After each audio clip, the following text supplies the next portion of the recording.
this seriously be true? No, really? Well, apparently, according to, well, let's just say a very excellent source, Meghan Markle's team, well, apparently Meghan has decided to, well, turn away from the major brands. Let me explain. Hi, good morning. Nice to see you. Thank you so much as ever for joining me today. And by the way, I'm glad you really enjoyed the story regarding Catherine, the Princess of Wales, and of course her success with her pictures. I'm delighted. I mean, I'm not just saying that because she's the Princess of Wales. Let me tell you something though.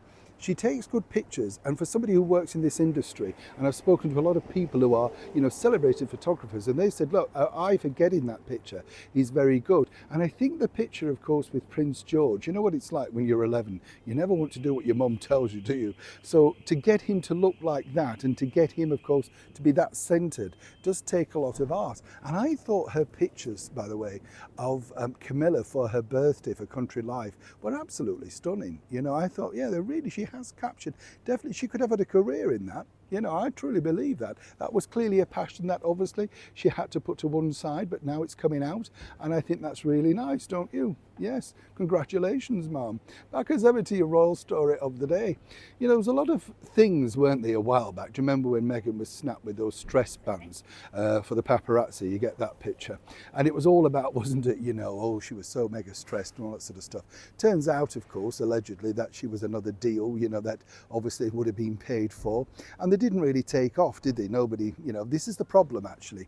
Once you get a celebrity and everybody then decides to review it, journalists do, it can truly backfire. Discretion and actually naturally finding them sometimes can be a better way. Now, as we told you, Prince Harry was desperate by Dior to be their man. And then there was Boss, of course, alongside David Beckham, the footballer and now ambassador to His Majesty the King. They were very keen to get him on board. Prince Harry is the number one. Let's just make no bones about it. To get his endorsement, not simply just to wear the Dior shirt, did a lot of good. Not necessarily in sales, but for brand awareness. Now, as we all know, Meghan apparently thought she was going to get things like Cartier, Dior, all the big leading fashion houses. And as we saw on that recent tour over in Colombia, well, there were some odd choices. Apparently, though, these choices have, well, shot through the roof. And more importantly, now people are looking at Meghan in a brand new fashionista light. You're listening, girls. Now, I find that fascinating because, as I said, as somebody who knows nothing about fashion, I don't really understand if you see something why you suddenly snap it up. Particularly when you think, would it suit me? And particularly when they all look like they could do with a needle and thread to be taken up, and more importantly, a steam iron. But that's just my observations, right?